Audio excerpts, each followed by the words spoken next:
Hai semuanya, gimana kabar kalian? Semoga selalu dalam keadaan baik. Jadi welcome back teman-teman di Ande Greystone Channel, dan ini adalah segmen analisa kripto, segmen dimana kita akan mengulas untuk koin-koin yang udah teman-teman request di kolom komentar channel YouTube ini. Thank you banget, udah banyak requestan yang masuk, semuanya keren-keren.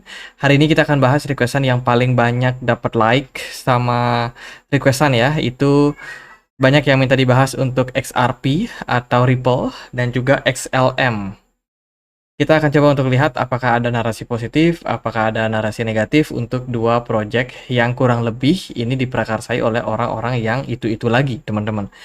Jadi XRP dan XLM ini sebenarnya saudaraan, dia foundernya ya mirip-mirip orang-orang itu lagi, dimana kalau kita perhatikan dari segi fungsional, dari tokennya juga kurang lebih sama, teman-teman. Untuk XRP atau Ripple hari ini diperdagangkan di kisaran level Rp7.900, marketnya hari ini mengalami tren penurunan sekitar 5,3% dalam 24 jam terakhir. XRP bisa dibilang salah satu koin yang pergerakannya cenderung sideways ya dalam beberapa waktu, cenderung tidak terlalu banyak volatilitas yang terjadi karena saking stabilnya banyak yang menjuluki token ini sebagai stable coin. Tapi ya sebenarnya bukan stable coin, teman-teman.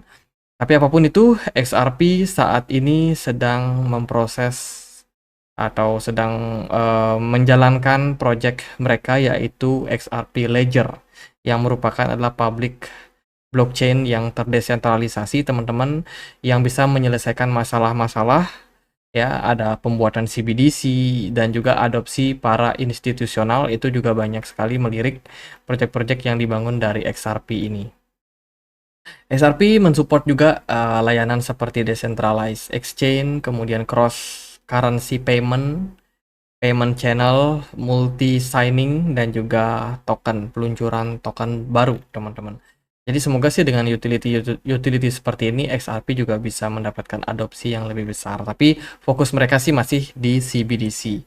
Lalu ada beberapa narasi yang mungkin cukup bagus dan juga bisa memberikan impact terhadap pergerakan dari XRP. Yang pertama, mereka akan ada event di bulan Maret nanti, tanggal 10 sampai tanggal 18 sampai tanggal 20 di London. Ini dari Brad Garlinghouse sendiri, selaku dari CEO Ripple yang bakalan menjadi narasumber di sana. Teman-teman, cuman ada kabar yang kurang begitu baik ya. Dikabarkan XRP ini mengalami kekalahan ketika dia sidang melawan Kraken.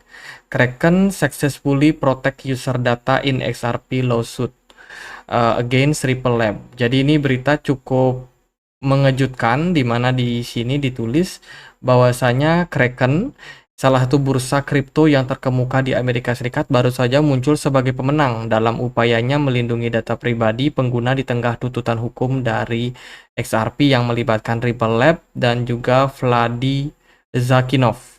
Keputusan pengadilan ini diambil sebagai tanggapan terhadap arahan pengadilan yang mewajibkan semua bursa kripto yang berbasis di Amerika Serikat untuk mengungkapkan data perdagangan pribadi terkait dengan klien XRP mereka. Arahan ini mengamanatkan penggunaan identitas pelanggan terkait transaksi XRP yang dilakukan pada 3 Juli 2017 sampai 30 Juni 2023.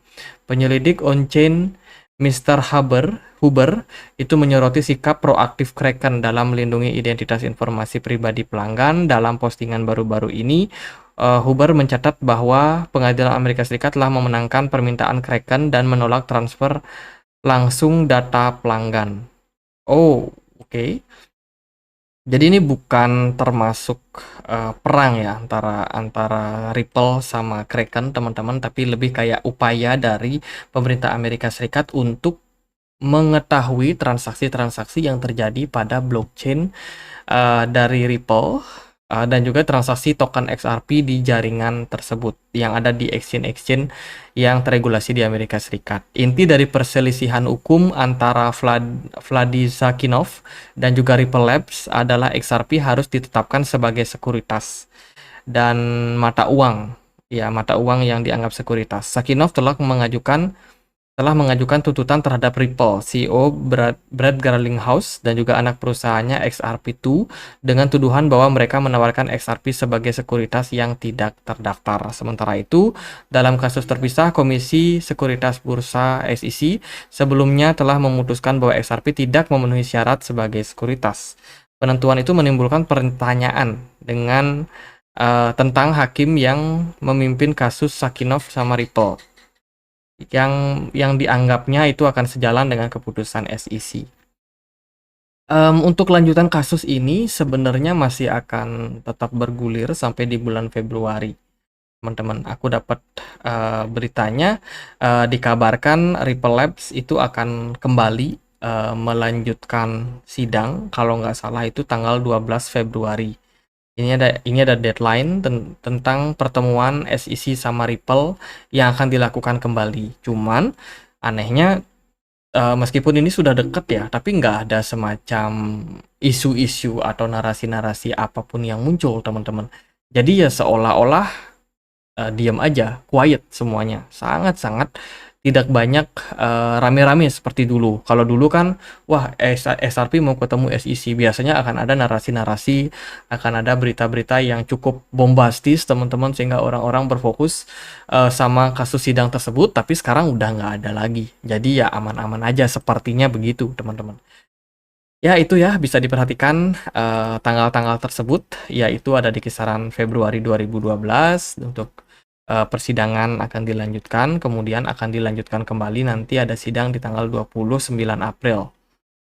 Ini tentang pengarahan ganti rugi dan keputusan-keputusan akhir terkait sama kasus SEC melawan XRP ini, teman-teman. Itu lanjutan-lanjutan dari persidangan. Selain itu juga ada data terkait dengan perpindahan unusual sekitar 10 juta dari XRP, 10 juta dolar berupa XRP yang baru aja mengalami pergerakan. Jadi ini dari Whale Alert dikabarkan ada transfer token XRP teman-teman dengan senilai 10 juta US dollar ya dari Binance ke unusual derivative form. Jadi ya semacam perdagangan gitu teman-teman. Ini ada perpindahan gitu ya untuk tokennya, dan apakah ini bakalan sangat-sangat memberikan impact terhadap pergerakan XRP ya kita nggak tahu pasti juga, karena kan yang namanya whales itu ya suka-suka dia teman-teman, dia mindahin dana ke mana, ke wallet mana, ke exchange mana, ya itu suka-sukanya dia. Apakah dia nanti jual atau enggak ya itu juga suka-sukanya mereka, kita nggak tahu pasti lah. Cuman dari pergerakan sejumlah dana yang besar ini mungkin aja akan memberikan impact ketakutan, kepanikan terhadap market. Itu dari beberapa berita untuk XRP.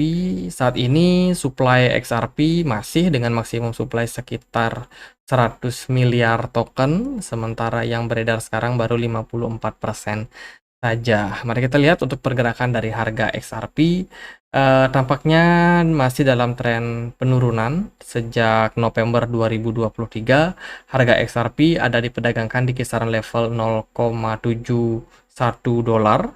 Ya, sekarang turun sampai 0,5 setengah dolar, teman-teman. Jadi lumayan turun memang, dilihat dari smart money volumenya sangat-sangat minim, sangat kecil. Sementara transaksi perdagangan dari XRP masih terbilang bagus. Ya, ini dari time frame daily. Kalau kita perhatikan di time frame yang lebih kecil seperti time frame 4 jam, pergerakan dari XRP seperti kurang bergairah. Pergerakannya terus mengalami tekanan jual, terlebih ketika XRP kemarin itu sempat bertahan di kisaran level 0,54. Tekanan jual ternyata memasuki XRP dan membuat harganya tertekan ke 0,5 dolar. Dan untuk saat ini level terdekat area support yang bisa diperhatikan yaitu di kisaran 0,47. Di level tersebut ada semacam support yang bakalan berpotensi kuat. Let's say kalau XRP nanti mendapatkan tekanan jual, teman-teman. Itu sih untuk saat ini, XRP masih akan ada kasus persidangan. Kita akan lihat gimana hasil keputusannya ke depan, apakah bakalan menang lagi atau enggak. Ya kita nggak tahu apakah itu menguntungkan untuk investor atau enggak, ya kita bisa lihat sama-sama aja. Kalau dari saya sih tidak terlalu banyak prediksi yang bisa saya sampaikan teman-teman, karena ini memang persidangan tertutup Dan tentunya ya itu kita tunggu aja kabar-kabar dari XRP. Secara pergerakan harga sih sebenarnya masih tetap stabil ya. XRP ini memang harganya stabil. Kalaupun dia naik, naiknya nggak terlalu tinggi. Kalau turun pun juga ya nggak terlalu signifikan juga, teman-teman. Kemudian kalau kita perhatikan juga dari BTC Dominance saat ini memang masih dalam proses penguatan ya. Jadi ya altcoin masih dalam tekanan, istilahnya seperti itu, teman-teman. Dan itu sih dari XRP, paling perhatikan aja level-level support yang berpeluang untuk dituju untuk XRP ke depannya. Kalau teman-teman ada yang pegang XRP jangka waktu panjang, ya sabar dulu aja, paling teman-teman 2021 kemarin XRP sempat naik sampai 1,7 dolar. Semoga di tahun ini juga masih bisa capai all time high tersebut ya. Karena kalau kita lihat dari riwayat-riwayat sebelumnya, XRP ini pernah turun loh, cukup dalam teman-teman. Ini bisa dibilang memang salah satu koin dengan fundamental yang besar, teman-teman. Tapi kalau kita pakai exchange yang lain untuk melihat XRP, sebenarnya XRP ini belum bisa dibilang balik ke all time high tertingginya. Kita bisa pakai crypto market yang ini ya. XRP ini chart full dari XRP, teman-teman. XRP belum balik ke all time high-nya kisaran 2 dolar. Jadi dia sekarang masih bertengger di kisaran 0,5. Semoga tahun-tahun kedepannya XRP bisa dapat momentum untuk kembali bullish ya. Itu paling buat XRP. Next kita akan bahas untuk XLM. Stellar hari ini diperdagangkan di kisaran level 1700-an. Marketnya turun sekitar 4%. Stellar ini ya kurang lebih sama. Mereka ada rencana untuk melakukan upgrade, teman-teman.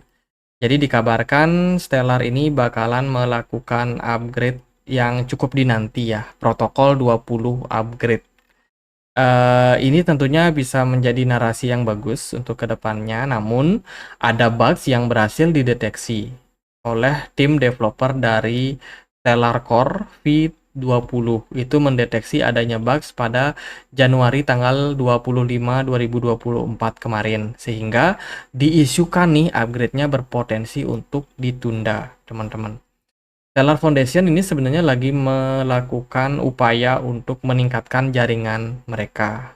Terbukti dengan diluncurkannya Soroban, semacam smart contract gitu yang running di Stellar, teman-teman. Dan sepertinya masih dalam tahap untuk ya perbaikan, atau bisa dibilang dalam tahap untuk peningkatan, teman-teman, upgrading yang dilakukan ya. Jadi Stellar ini adalah blockchain yang udah tua, bahasanya udah tua, udah senior lah, teman-teman, yang tentunya memiliki smart contract, dan mereka pengen nih untuk meningkatkan kembali kekuatan daripada Stellar sendiri dengan cara melakukan upgrade biar nggak kalah saing sama sama project-project lain, seperti misalkan ya Ethereum yang memang udah besar banget blockchainnya, ekosistemnya sangat-sangat besar, dan Stellar nggak mau ketinggalan sama hal tersebut, teman-teman. Itu jadi sayang sekali memang berita terbarunya mereka ada semacam masalah gitu pada jaringannya, sehingga kemungkinan ini harus dibikin fix dulu, diselesaikan dulu masalahnya sebelum akhirnya proses upgrading bisa mereka kerjakan untuk kedepannya, teman-teman. Jadi kita masih menunggu, ini tanggalnya belum tahu kapan upgrade bakalan dimulai. Kemudian ada berita yang lain datang dari Stellar and IRC, Transforming Aid Distribution Through Innovation. Jadi ini berita tentang partnership yang dilakukan oleh Stellar guna untuk meningkatkan keamanan dari transaksi pembayaran, ya transparansi pembayaran, kemudian keamanan dan juga kecepatannya. Dompet digital yang diberdayakan penerima Ukraina, menjembatani kesenjangan layanan perbankan tradisional. Jadi dari IRC itu adalah International Rescue Committee. Jadi semacam ya mungkin yayasan, bukan sih, semacam lembaga gitu, lembaga penyelamatan, teman-teman. Lembaga penyelamatan ini kayaknya dia lagi coba untuk meningkatkan fungsi daripada Stellar sendiri. Jadi Stellar tahu bahwa di Ukraina kan masih lagi dalam posisi perang, teman-teman. Jadi di sana ada kesulitan nih untuk melakukan transaksi karena kondisi krisis yang terjadi di sana. Maka Stellar bekerja sama guna untuk memberikan kemudahan untuk orang-orang di sana yang terlibat perang. Ya, guna untuk melakukan transaksi dan juga keamanan-keamanan transaksi yang lain yang bisa dilakukan. Ya, kurang lebih seperti itu. Kemudian Stellar kalau kita perhatikan dari maksimum supply-nya dia ada di 50 miliar, sementara yang beredar sekitar 5,6% saja, teman-teman. Untuk perdagangannya juga sudah hampir ada di semua exchange ya. Untuk Stellar sendiri, XLM hari ini diperdagangkan di kisaran 0,01. Pergerakan chartnya bisa dibilang cukup volatile juga, tapi overall menurut saya sih ya mirip-mirip aja seperti dari Ripple ya. Kalau Ripple-nya naik, XLM kemungkinan naik. Kalau turun pun juga kurang lebih sama. Jadi ini koin sebenarnya pergerakannya mirip-mirip. Secara teknikal, pergerakan Stellar lagi ketahan di area support kisaran 0,11. Dan untuk pergerakan saat ini akan ada dua skenario yang berpotensi. Either dari Stellar sendiri bisa saja recover atau mengalami tren kenaikan. Teman-teman untuk ngetes lagi area resistance di atas yaitu di kisaran 0,13. Atau dia justru malah struggle di sini dan berpotensi untuk melanjutkan fase penurunan ke kisaran level 0,09 dolar. Secara volume, Stellar mengalami penurunan dengan smart money yang juga sudah jauh berkurang. Untuk time frame daily seperti itu yang kita bisa temukan pada pergerakan Stellar. Sabar dulu, momentum Stellar belum ada untuk saat ini. Karena kita masih berfokus sama kondisi dari pergerakan Bitcoin yang masih menunggu FOMC meeting nanti malam. Ya, jadi itu paling buat dua project ini, baik XRP ataupun Stellar, ya masih struggle, teman-teman belum ada indikasi bullish yang terjadi ya. Jadi kalau untuk saat ini manfaatkan aja, kalau nanti ada koreksi-koreksi, siapa tahu teman-teman bisa beli di harga murah. Ya, Stellar masih punya banyak PR sebenarnya untuk fundamental mereka, peningkatan mereka harus lakukan. Secara harga pun sebenarnya Stellar juga masih banyak PR teman-teman. Untuk balik lagi ke area kisaran 0,8 dolar menurut saya bukan langkah yang mudah untuk Stellar. Akan masih ada banyak tantangan teman-teman untuk menembus beberapa area resistance yang kuat. Contohnya di kisaran 0,2, ada pula resistance kuat yaitu di kisaran 0,42. Sebelum akhirnya bisa balik ke all time high. Jadi masih jauh perjalanan Stellar. Oke, gitu aja buat pembahasan kali ini. Semoga videonya bisa bermanfaat. Bila mana ada pertanyaan lain, ada koin lain buat dibahas, teman-teman bisa langsung tulis di kolom komentar channel YouTube ini. Kita juga punya komunitas diskusi di Telegram, tempat aku untuk bahas-bahas berita ya, sharing-sharing berita. Dan semoga videonya bisa bermanfaat. Akhir kata saya Andre, makasih.